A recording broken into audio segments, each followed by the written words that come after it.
Iran के एटमी ठिकानों को लेकर बहस के बीच इजराइल ने धमकी दे दी। इजराइल के राजदूत ने आज तक से बातचीत में कहा कि अगर ईरान ने दोबारा परमाणु बॉम्ब या फिर बैलिस्टिक मिसाइल बनाने का प्रयास किया तो हम उसे सबक सिखाएंगे। मतलब इसका ये हुआ कि ईरान अब अगर अपने किसी भी परमाणु कार्यक्रम को आगे बढ़ाता है, मतलब ये हुआ कि ईरान अगर बैलिस्टिक मिसाइल बनाता है तो इजराइल को ये बिल्कुल भी बर्दाश्त नहीं होगा।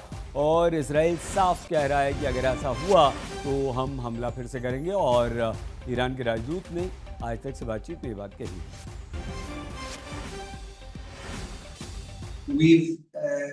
We've bombed dozens of locations in which nuclear activity was taking place, including the headquarters of the Iran's nuclear authority. It is clear, Gaurav, that as long as this regime exists, they will try to continue to exterminate our state. And I'm very pessimistic that it will change their genocidal approach. However, not only that we have set back their military nuclear program, their ballistic program, but also we have the means and the penetration needed, both in intelligence, but also in terms of capabilities, military capabilities, to remove any additional attempt to sneak out to a nuclear bomb. वहां से चले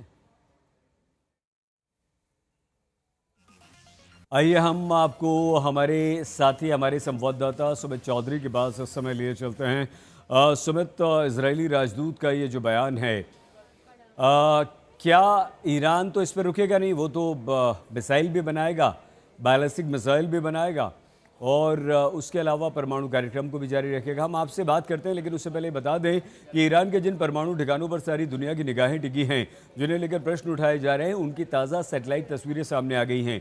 क्या है इसमें सुमित, आप हमें बताइए। Fordow, Isfahan और नतांज की किस तरह की तस्वीरें सामने आई? देखिए, बिल्कुल इसके अलावा आप कह सकते हैं कि कई लोकेशन है जिनको जस्टिफाई किया गया, जिनको बताया गया कि आखिरकार सैटेलाइट इमेज में इनको कहाँ नुकसान। इस्फहान की आप बात कर लीजिए, सबसे पुराने आप कह सकते हैं कि न्यूक्लियर साइट में से एक थे। इसमें तस्वीरों में जो अगर आप देख पा रहे हो तो इसमें दिखाई देगा कि इसके कई लोकेशंस पर टारगेट किया गया और यहाँ पर सबसे ज़्यादा साइंटिस्ट की मौजूदगी हमेशा रही है, सबसे बड़े बेसिस में था। अब इन लोकेशंस को इनको आइडेंटिफाई किया गया, इनको बताया गया कि आखिरकार कैसे इनके जो अलग अलग लोकेशंस में नुकसान हुआ है। हालांकि ईरान इस बात को नकारता है। ईरान ने कहा कि हमें कोई मेजर लॉस नहीं हुआ, लेकिन जो तस्वीरें दिखाई दे रही हैं उसमें पता लगता है कि नुकसान हुआ है और कई जगहों पर आप कह सकते हैं कि अंडर सरफेस भी नुकसान हुआ है, लेकिन सिर्फ तस्वीरों में, सैटेलाइट तस्वीरों में ऊपरी नुकसान नजर आ रहा है। लेकिन ये जरूर है सईद की नुकसान ईरान के इन मल्टीपल लोकेशंस पे हुआ है। बहुत धन्यवाद सुमित चौधरी, हमारे संवाददाता बता रहे थे कि इन साइट्स पर नुकसान हुआ है और ये मल्टीपल साइट्स पर नुकसान यहाँ पर हुआ है।